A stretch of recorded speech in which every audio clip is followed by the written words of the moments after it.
zonja ministre, dhe sa kanë përfituar, por ju e shmangët të pyetjen. E shmangët, dhe kur flisja për buzëqeshjen tuaj, pikërisht për të po flisja, se të vish të mbrosh me buzëqeshje, vjedhjet e një grupi të strukturuar kriminal, të vish në shërbim të tyre, dhe të vish këtu, dhe t'i mbrosh ata, ndërkohë që kanë vjedh para të qytetarëve shqiptar, për mendimin tim, është e papranueshme, për juve mund t'jetë normale. Për juve mund t'jetë mëse normale. S'ka asgjë të keqe, thonë ju. Ne vjedhim aptas, dhe ju këtë po bëni. Kjo është një skem mashtrimi. Nuk ka asnjë dyshim i këtë gjë. Nuk ka asnjë dyshim. Asnjë. Këtë e keni ndërtuar për veten tuaj. Dhe do lo zbuluar. Dhe si keni kurajë vini dhe thoni pastaj që jo po se ja vetëm 5.000 euro, 10.000 euro, 100.000 euro. Ka për zbuluar. E këthyet në virtual, se do një të përfitoni sa më shpejt. Nuk pyesni të fare, tani o burra, si ta minimizojmë sa më shumë. Grup i strukturuar kriminal. Sa janë kompanit e Agazit aty? Sa janë kompanit e Beqiraj aty? Sa janë? Numrin. Sa kanë përfituar? Janë aratisot që flasim. I keni përjashtuar apo jo nga jo listë? Këtë duam të dim. Hajde na i thuaj me buzëqeshje aty. Zonja Ibrahimaj. Po më bëri pyetje, ti kthej përgjigje. Unë përsëri ju them që nëse bërtisni zoti Shehaj, nuk jeni më i besueshëm. Unë nuk jam as prokurore, as hetuese. Unë jam ministre e qeverisë shqiptare. Të lutem, të dhënat, po të lutem tani, të dëgjova me vëmendje së ndërpreva, të dëgjova me shumë vëmendje. Të dëgjova me shumë vëmendje. Tani, nëse do, hajde diskutojmë. Nëse duam të bërtasim, unë nuk jam të lutem shumë tani, unë nuk jam këtu që të bërtas, unë jam këtu të sqaroj publikun dhe juve nëse doni dëgjoni, po ju nuk doni të dëgjoni. Dash dhe një herë, unë nuk jam prokurore që të ndjek nga mbrapa asnjë person në hetim. Kjo është detyrë e prokurorisë, është detyrë e drejtësisë, nuk është detyrë e ministrit. Të lutem dhe një herë, unë sqarova se sa subjekte kam përfituar, ishin 5. Dhe po ju them, pa hyrë në detaje, sepse ka dhe ligje. Kishin kohën tuaj për të folur. Po ju lutem, po dëgjojeni përgjigjen se çdo të thotë kjo. Mos respektoni as kaq, folët nuk ndryri asnjë kur folët ju. Po ju them, ka ju lutem. Zoti Shehaj, po ju them që unë mund të flas në përgjithësi dhe jo në veçanti, sepse Shqipëria ka ca ligje dhe konfidencialiteti mbrohet nga ligjet që ka miratuar ky parlament. Ndaj po ju them që në të rësi, më lejoni të mbaroj, në të rësi subjektet e emrave të cilat janë, kanë aksioner, personat janë në hetim, ka pasur 0 qarkullim, do të thot 0 përfitim. Kështu që ju lutem, para se të hidhni balt mbi veprimet e mia, mbi veprimet e qeverisë, mbi veprimet e enteve publike, informoni dhe mos dizinformoni publikun. Zoti Malej ka kërkuar fjalën? Agron, më dëgjoj çik me kujdes tu tani, se meqense u drejtove dhe the që kam kërkuar një interpelancë. Unë fakt mezi po e pres interpelancën me ty. Mezi po e pres sepse dua të flas se këtu është fundi i botës, të flasësh ti për drejtësinë. Një person që është dënuar nga gjykata si hajdut të dhënash. Këtu është fundi i botës. Je i dënuar si hajdut të dhënash. Një person i cili është i dënuar si shpifës. Pra, edhe hajdut, edhe shpifës. Edhe hajdut, edhe shpifës. Dhe dikush është më e bukur se si thonë, domethënë vesi del me shpirtin. Ke dhe një kallëzim tjetër tani, që përsëri akuzohesh si hajdut të dhënash. Agron, je i akuzuar si hajdut. Ka kallëzim penal për ty dhe për kompanit që ke krijuar si skema të parajsës fiskale. Janë kompanit e tua, Agron. I ka në kallëzim penal, do t'i shohësh shumë shpejt. Dhe e di ai, të çon të fala Monzani. Të çon të fala Monzani. Agron. E di shumë mirë Agron se kush është ai.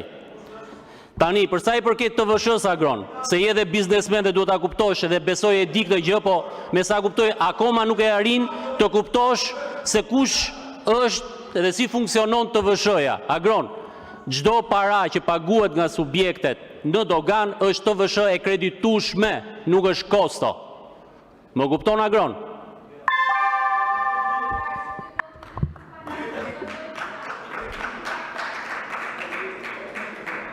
Po, replik, zoti Sheaj. Atëherë, unë e kuptoj që jeni dëshpëruar. Që jeni dëshpëruar nuk ka si dyshim, që jeni dëshpëruar, dhe kur një njeri është i dëshpëruar, vetëm shpif, është shpif, jo ti nuk shpif, ti je shpifës nga maje flokut deri te këmbët, sepse sa po shpife, sa po gënjeve në mënyrë të paturshme, po kujt i thua është për turp, kujt i thua është për turp, ty të thua është për turp, i ke falur 100 milion euro gjob, ke falur 100 milion euro. Qa u bë me ato parat? I mlodhe ato parat apo i ndave? Si ndave me banker, si ndave? I ndave po i ndani, si po e bën? Si po bëhet? Për këtë du t'japësh llogari. Por si do qoftë, dëgjoj. Unë nuk do merrem me shpifjet, unë e di që ju jeni këtu për të mirë, dakord.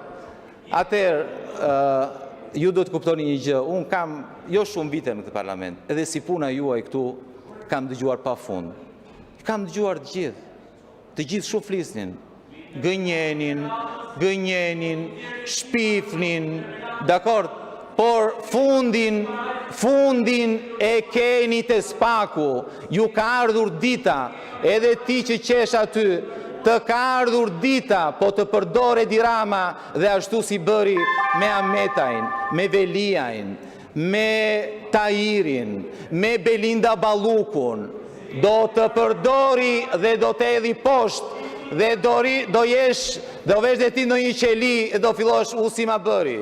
Dakord, këtu do jemi, e ishin bura më të zotë se ty ata. Dakord, mendoni se ishim zotë se ty, shiko si përfunduan, që do përfundosh dhe ti, shumë shpejt, dhe aty vazhdo pastaj.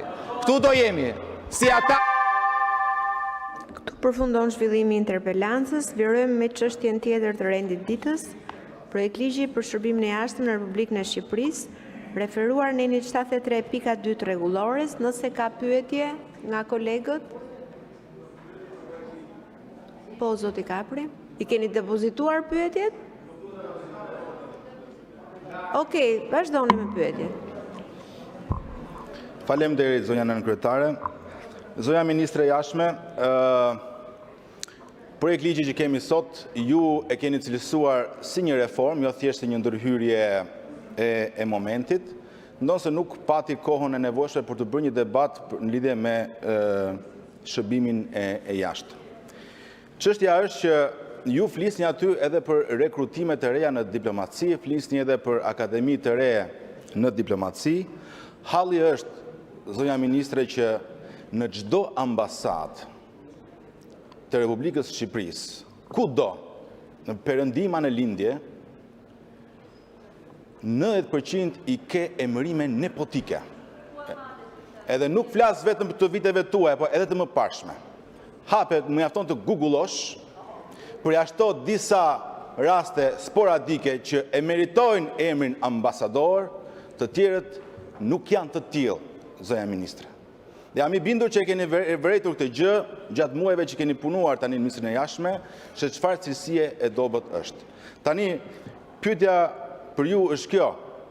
Ju jeni krenare me emërimet në Ministrinë e Jashtme, me gjithë situatën nepotike aty, sepse çfarë keni emëruar ju ambasador janë ose ish deputet PS-je, ish ministra, fëmijë ish ministrash, kunetër, kunata. Nuk gjen një rast të vetëm që e merr nga jeta publike i njohur edhe ta çosh në Ministrinë të Jashtme.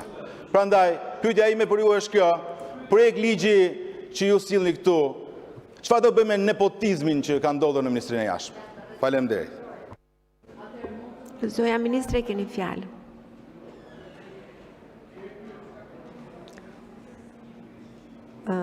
Po,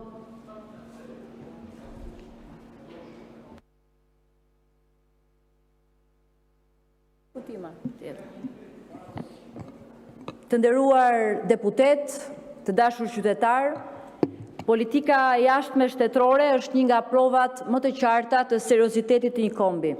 Ajo nuk matet me fjalë, por me peshën e vendimeve që merr, me besueshmërinë që krijon dhe me modelin dhe rolin që luan në kohë të vështirë. Sot jetojmë në një botë më të pasigurt se ajo që njihnim vetëm pak vite më parë. Lufta është rikthyer në kontinentin evropian, tensionet në lindjen e mesme vazhdojnë të riformatojnë ekuilibrat global, rivalitetet mes fuqive të mëdha po e bëjnë rendin ndërkombëtar më të paqëndrueshëm dhe më të paparashikueshëm. Në këtë realitet të ri, shtetet nuk gjykohen më vetëm nga matësia e tyre, por edhe nga qartësia e orientimit të tyre, nga besueshmëria si partner dhe nga aftësia për të marrë përgjegjësi. Shqipëria ka zgjedhur rrugën e saj me qartësi, antarësimin në Bashkimin Evropian, përforcimin e aleancës transatlantike dhe një rol aktiv për stabilitetin në rajon. Kjo nuk është më një aspirat abstrakte, është një